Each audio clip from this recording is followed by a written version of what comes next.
دا ستا په حسن به زه څه ولیکم ستا برابر نشته په دې دنیا ثاني اشنا د تا برابر ته د خپل حسن او ښایست څوک برابر نه لرې خو نشته بل داسې سرتیر په تا زما برابر نو ته ښایست لرې او زه سر په تا پرې لرمه امید خو وایم چې په خولا شو یو اشنا برابر سلامونه ملګرو خپرونه د پښتو ادبي ملاقاتونه کوربه زه اکرام الله امید او ملمر سره ناست نیک محمد فراش صاحب چې له ملکانډ ایجنسۍ سره تعلق لري ډېر کښلی لیک کوي او په دې وخت باندې له موږ سره ناست یې شعري مرکه م ورسره شروع کړې ده د ده شعرونه به تاسو ته ډالۍ کوو نو راځو او له ده سره خپلې خبرې جاري ساتو تاسو له موږ سره پاتې سئ ډیره مننه چې تاسو مونږ د دې جوګه وګڼلو او مونږ له تر دې دمه راغلی او مونږ نه شعرونه ریکارډ ډیره زیاته مننه چونکې خبرې خو ډېرې دي خو خپرونه د شعرونو ده نو زمونږ ملګرو ته به نن څه داسې سره شریک کړي چې هغه خوندونه دې نه پورته کړي غزل مطلارز ده چې رباب چې دلته نه نو دلته څه راوړل پکارو نه ستا په شان تیره تیره باڼه راوړل پکارو ډېر ښه دی واه او زما خو چې روان در پسې روح و د بدنه نو تاله هم یو څو ګوټه اوبه راوړل پکارو ډېر ښه دی یار واه او چې ستا د زړه ارمانو او چې ته خوشحالېدلې دا لاش خو مې بیا ستاسو په کوڅه راوړل پکارو ډېر ښه دی یار واه نادانو چې دې خلکو یې ټمبه مې جوړولې نادانو چې دې خلکو یې ټمبه مې جوړولې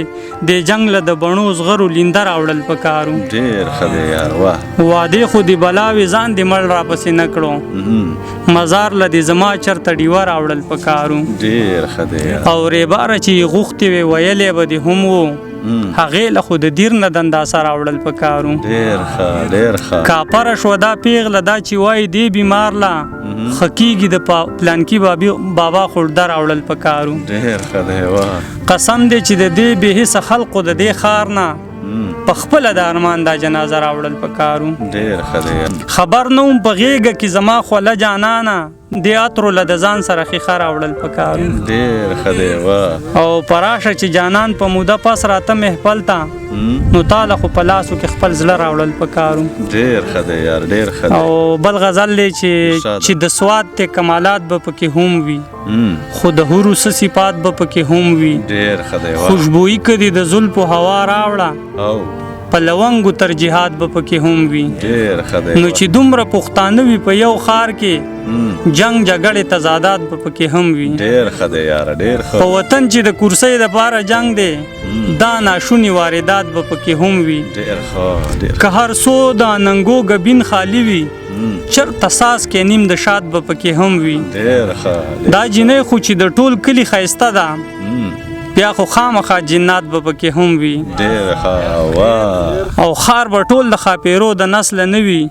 چرته یو نیمه دمزاد به پکې هم وي ډېر ښه چا وی دلته په سعودي کې ښکلي څه کړي ما وی دومره څوک د سواد به پکې هم وي ډېر ښه دی واه ډېر ښه ډېر چا وی دلته په سعودي کې ښکلي څه کړي ما وی دومره څوک د سواد به پکې هم وي ډېر ښه او دا چې تا په دې ګیلاسو به ګوټلي ستا د شونډو اثرات به پکې هم وي ډېر ښه دی واه وی د مینې په مذهب دی پوهیومه ګټه غواړې خو بایلات به پکې هم وي ډېر ښه واه او چې د مینې په نوم جوړه مدرسه وي بیا د مینې عبادات به پکې هم وي ډېر ښه ډېر او چې په تا باندې لیکلی چا غزل وي تشبیهات او کنایات به پکې هم وي ډېر ښه ډېر ښه او مینه څه خو تندې مات او سر خوړلې دا واړه واړه واقعات به پکې هم وي ډېر ښه ډېر ښه مینه څه خو تندې مات او سر خوړلې دا واړه واړه واقعات به پکې هم وي ډېر ښه د ځوانۍ باغ دې سمسور دې خوږه یاره په ما کېږي څه زکات به پکې هم وي ډېر ښه نو چې زړونه څوک په ښکلو پسې تړي بیا په زړونو تجربات به پکې هم وي ډېر ښه او تا چې دومره ټیل که وشمارې ایسله چې بنګړي دی اخر مات به پکې هم وي که لږ غور دی زما په غزل وکړو ستا د جبر تفصیلات به پکې هم وي ډېر ښه پیغمبر او فرښته نه ده پراشه چې انسان د فسادات به پکې هم وي ډېر ښه دی ډېر ښه دی ډېر ښه دی ډېره زیاته مننه